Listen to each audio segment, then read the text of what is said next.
और मेरे प्यारे भाइयों, बंधुओं, साथियों और आप सभी,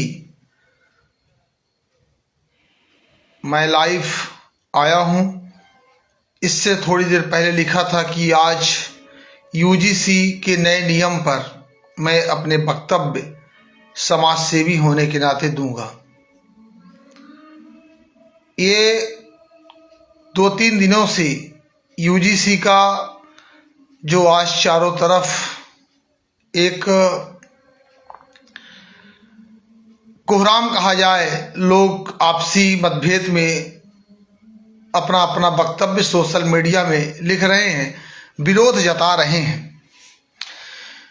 मैं पूर्ण क्लॉज तो नहीं पढ़ा हूं, परंतु इतना जरूर कहूंगा कि हमारे भारतीय संविधान में, जो हमारे भारतीय संविधान का प्रस्तावना है, उसमें क्लियर शब्दों में लिखा है कि हमारा भारत देश में सॉवरेन अर्थात संपूर्ण संप्रभुता, Samajwadi, socialist, secular, democratic Republic अर्थात हमारे भारतीय संविधान में सबके लिए बराबर का कानून होना चाहिए। चाहे वो एससी हो, चाहे एसटी हो, ओबीसी हो, जनरल हो, चाहे ब्राह्मण, क्षत्रिय, वैश्य, सबके या जिसके लिए भी है, सबके लिए बराबर का कानून हो। और हमारा संविधान भी कहता है कि हमारे संविधान के तहत यदि ये सारी बातें होगी तभी हम एक नागरिक को जस्टिस यानी न्याय दे सकेंगे, और लिबरल या कि इंडिपेंडेंस, हम उसको स्वतंत्रता प्रदान करेंगे, हमारे संविधान में है। और इक्वालिटी, और जब इक्वालिटी होगी तभी हमारे भारत देश में फ्रेटर्निटी अर्थात भाईचारे का संचरण होगा। यानी कि हमारे भारतीय संविधान की 4 बातें प्रमुख हैं: जस्टिस, इंडिपेंडेंस या लिबरलिटी, और इक्वालिटी, और फ्रेटर्निटी। फ्रेटर्निटी मतलब भाईचारा। चाहे वो किसी भी समुदाय का व्यक्ति हो, हर व्यक्ति को समान जीने का अधिकार है। तो जो यूजीसी का नया नियम है, यदि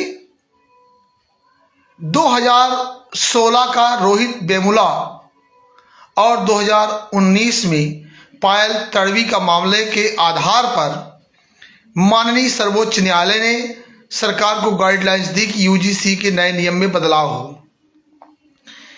बदलाव होने का मतलब ऐसा नहीं है कि उस पे एक तरफा कानून बना दिया जाए। यदि एक तरफा कानून बना है तो मैं अपनी सरकार से सादर अनुरोध और प्रार्थना करता हूं कि सभी जाति, सभी धर्म, सभी वर्ग के लिए एक समान कानून होना चाहिए। ऐसा नहीं है कि वो एससी है, एसटी है, ओबीसी है तो उसके लिए अलग से विशेष सेल हो, और जनरल कास्ट कहीं अलग से आया है, वो भी संविधान का पार्ट है और वो उसको भी बराबर जीने का अधिकार है। जैसा कि आप सबको विदित है कि इसी तरह कुछ समय पहले लगभग 1983 का मामला है। लोगों ने कहा कि महिलाओं के साथ समाज में अत्याचार होते हैं। तब सरकार ने मामले को संज्ञान में लेकर और डाउरी एक्ट, दहेज एक्ट, उस समय का 323 उत्पीड़न, बहुत सारे कानून जो कि बना दिए गए महिलाओं के पक्ष में, और धीरे धीरे 100% में 100% कानून महिलाओं के पक्ष में कर दिया गया। आज देश में क्या हालात हो गई? आज देश में 90% घर पीड़ित हैं। महिलाओं के कानून का चारों तरफ खुला दुरुपयोग किया जा रहा है। आज 90% पुरुष पीड़ित हैं, या तो कहीं उसकी वजह से कई पुरुष आत्महत्या कर लिए, कई घर बर्बाद हो गए, कई वैवाहिक जीवन के बाद कई बच्चों का जीवन बर्बाद हो गया, और कई जेल में हैं। उसी तरह मैं बात करता हूं एससी एसटी एक्ट का। चूंकि मेरा नजरिया है, मैं सबके लिए, मेरा लक्ष्य है सबका विकास, सबका साथ और सबका ध्येय। आज देश में सवर्ण वर्ग हो चाहे ओबीसी वर्ग हो, SC/ST एक्ट के दुरुपयोग से आज पूरा देश त्राही त्राही मचा रहा है। पूरे देश में SC/ST एक्ट और महिला एक्ट के दुरुपयोग से पूरे देश में हाहाकार है। पूरा देश पीड़ित है। पूरे देश की जनता त्राही त्राही मचा रही है कि मुझे हे भगवान अब मेरी रक्षा करें। उसी तरह यदि किसी कानून को एक तरफा बना दिया जाएगा तो वोट बैंक की राजनीति में हमारा देश में चारों तरफ अराजकता, असामाजिकता, अश्लीलता, अभद्रता और एक तरफा राज होगा और कई लोग आत्महत्याएं करेंगे, कई लोगों की जिंदगी बर्बाद हो जाएगी, कई लोगों का भविष्य चौपट हो जाएगा। इसी के तारतम्य में जो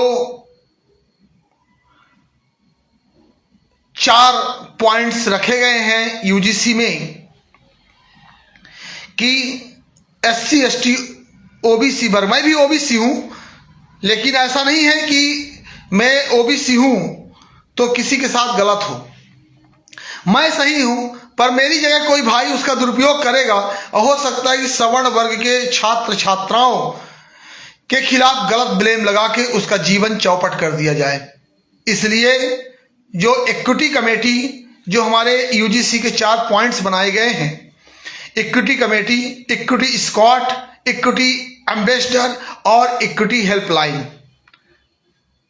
तो जो equity committee, squad, ambassador, helpline बनाए गए हैं, that is the correct, I support it. But उसमें जो 2 शॉर्टकमिंग है, जो कमियां मुझे ऐसा लगता है, 2 कमियां यह लगती है कि सवर्ण वर्ग के लिए कोई ऐसा प्रोविजन या कोई ऐसा प्रावधान नहीं बनाया गया है कि यदि कोई व्यक्ति SC/ST OBC का शिकायत करेगा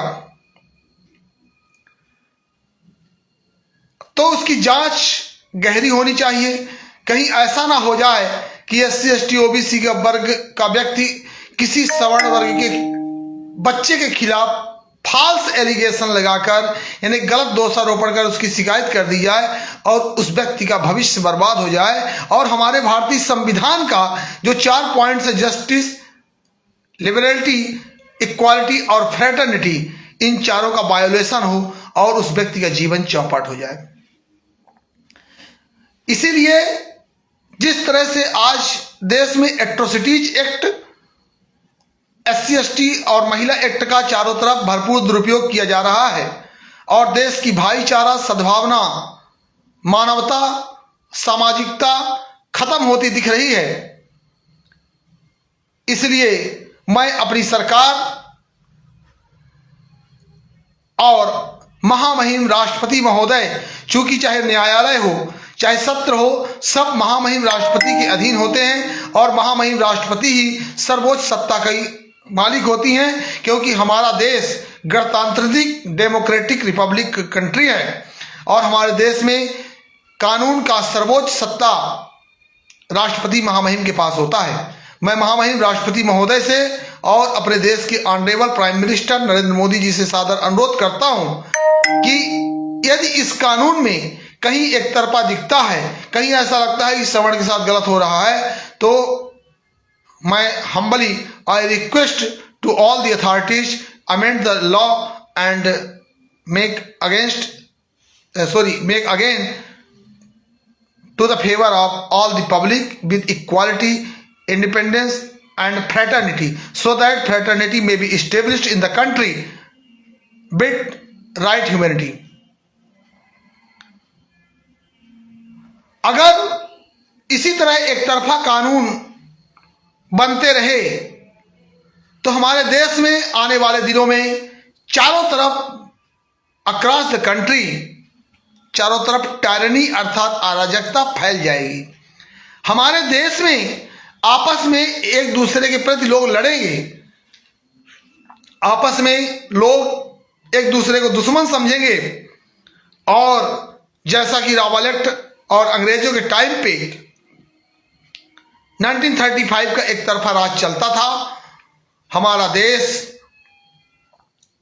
में उसी तरह से अंग्रेजों की तरह देश गुलामी की तौर में आ जाएगा और हमारा भारत देश फिर से चारों तरफ अराजकता से गूंज जाएगा और देश में भाईचारा, देश में प्रेम, सौहार्द भावनाएं सब खत्म हो जाएंगी। इसलिए किसी भी तरह से एक तरफा कानून न बनाया जाए, उसको अमेंडमेंट किया जाए। यदि कहीं गलती पाई जाती है तो इस कानून पे पुनः इसका विचार विमर्श किया जाना मैं आवश्यक समझता हूं। और जैसा कि हमारे भारतीय संविधान के प्रस्तावना में लिखा गया है कि हमारा भारत देश, our country is a socialist democratic republic and secular, so that it may be the right angle of the public interest to be made. Otherwise, चाहे सवर्ण हो, चाहे SC ST OBC हो, हमारे लिए सभी बराबर हैं। क्योंकि ये जो नियम बनाए गए हैं ये SC ST OBC इसलिए बनाए गए थे कि जो आर्थिक दृष्टि से लोग हैं, कमजोर हैं, उन्हें सही दिशा में लाकर उनको लेवल में लाया जाए। इसका मतलब यह नहीं है कि उनके साथ दुरुपयोग, इन कानूनों का दुरुपयोग किया जाए। मैं ज्यादा नहीं कहूंगा, मैं यही कहूंगा कि जो 4 पॉइंट्स बनाए गए हैं, equity committee, equity squad and equity ambassador and equity helpline, all these 4 points में be amended and re-established by the government, again reconsidering all the point,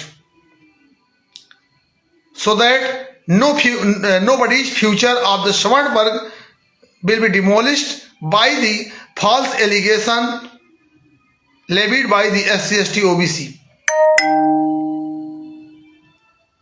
मैं चूंकि लंबा वीडियो बहुत कम लोग देखते हैं और सुनते हैं, इसलिए मेरे मेन पॉइंट्स का अर्थ था कि मैं भले ही whether I belong to the OBC but I am a